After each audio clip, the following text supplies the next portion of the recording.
Hello everyone, good day. It is me again, your brother Jimo Primo, and I'm so content to be with you guys. And before I go any further, I would really want to appreciate all those who have been supporting me, subscribing, dropping your comments, liking my videos. I really appreciate you. And I really want to appreciate my Jamaica community. You guys have been so wonderful. Your support is off the hook. Thank you all. I appreciate you.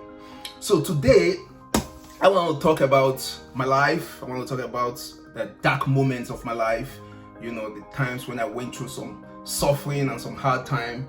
And the essence is to encourage somebody who might be going through hard time too, because hard time don't last forever, okay, but tough hard people do.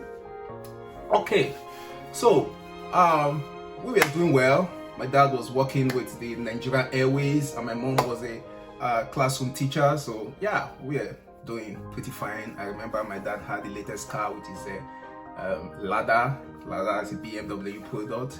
And then the retrenchment exercise of the 80s affected him and he was retrenched.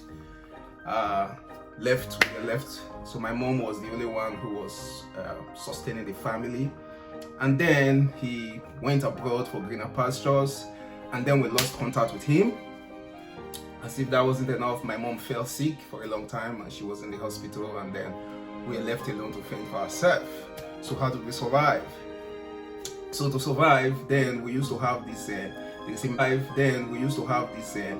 machine that you used to ground spices for soup spices, and they call it Kampala. It's a manual engine. You put the spice into the stuff, it's like a funnel, and then you grind. So we had that machine, and that was what we were using to grind for people, and they would pay for the service. Also, when we grind the leftovers, the remnants, those that fell off, we gather them together, with the money, and then we try and get soup and some swallow to eat. So sometimes we go as far as using like ogbono is slimy, egusi is not slimy, so we mix everything together just to be able to have something to go by. So that was one way we survived for a while. And another way, like I said before, we had to drop out from school. Another way was to start selling along the expressway. Okay, to sell along the expressway. I also sold tissue papers, I sold chin, and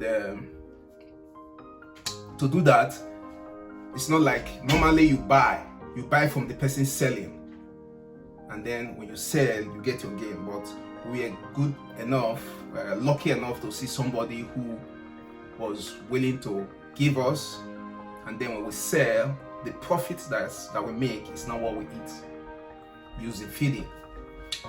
So we will go there, count chin or tissue, whichever one you are selling for that day, and your whole life depends on that, on selling it. If nobody buys, you get nothing to eat. So we're just living one day at a time. So as I remember a day that I couldn't sell. I was so hungry and tired. So I was sitting down, I was looking at another guy, it's an Igbo guy who was hustling too. He was eating, and I was just sitting and looking at him. I was so hungry, I was so famished, no hope of getting anything to eat. And his eye locked with mine. And as his eye locked with mine, he got the message. He just gave me everything and I ate it. And I think that was how I was able to get something to eat.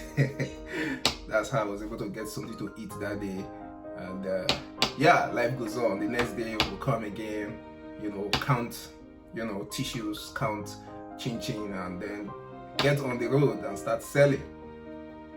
So if you buy one at wholesale, we buy at wholesale and then we sell at retail price. So for example, 5 naira, and then you sell for 7. The 2 naira on top is what the 2 naira profit is what you will eat with. So I remember a case where at least twice that a car went over my feet twice, but immediately the car goes over your feet. The next thing is that you start chasing the car to sell, to those on the traffic. Yeah, we're selling to those on the traffic. Then there was another day that I was selling. As I was selling, I was running with the car, and then I slipped somehow and I fell, and I somersaulted at least 2 or 3 times. And then my luck, the luck that I have was that there was no car coming from behind me. It would have been a different story. It was on a Sunday evening after service, and the road was quite free on that day. However, the car parked and saw that I had fallen down and just zoomed off. He refused to wait. So I got up. I couldn't see my body that was peeled, my skin. The only thing I could see was, the market I wanted to sell, the stuff I wanted to sell that day. I was no longer going to be able to sell it because the person has moved up. So yeah, so that was my experience about stumbling and falling. So yeah, that was one part.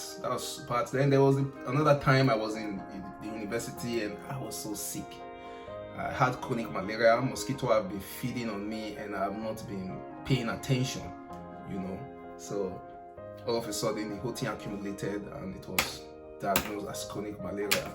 But I didn't have money to take care of myself because that chronic malaria takes a lot of time to keep taking the malaria medicines and eating and resting, for you to survive. But I was still struggling with it. I didn't have any money. None of my folks could help me at that time. I remember calling a close relative, and that one told me straight, "You are not my responsibility, call your brother," and all that. Then I decided to say, okay, let me go to the hospital, let me get some medical attention. So I took the shortcuts because I was very weak, shoot the shortcuts. Only for me to get there, and they have put a gate there. The shortcut became twice longer than the normal route, and I was tired, I was exhausted, I was hungry. So I sat down. I call it the day I negotiated death with God. And I was like, why save me and make me go through this kind of experience? Why don't you just allow me die and come to heaven and rest? Why should I continue with this kind of struggle and battle? But at that moment, that moment when everything fails you, everything you have fails you, everything you are looking onto fails you, and you are at the end of yourself. You come to the end of yourself. At that moment, he dropped something in my heart, and I was, when God speaks to you, it comes with life. So I received life, and I did it, and that was how I solved that issue. So these are just some dark moments of my life, and the reason why I'm sharing this is to encourage somebody. When you are going through hard time, God is with you. God is with you, and He's using it to teach you how to depend on Him. There is a curse on us if we depend on human being, but when you depend on God, He will take you through the wilderness, yet He will still supply for you manna. When you pass through the waters, they will not overflow you. When you pass through the fire, the heat will not kindle against you. Shadrach, Meshach, and Abednego were put in the burning furnace, and the fourth man was with them there. Joseph was in the pit. Joseph was in the prison, but God was still with him all through that time, preparing him for where He was taking him to. So God was with me throughout this period, and He just trained me to depend on Him. And right now I'm able to depend on God, fully. And I encourage you, whatever you are going through, use it as an opportunity to depend more on God. Use it as an opportunity to draw closer to God, and you will not regret it. So once more, thank you.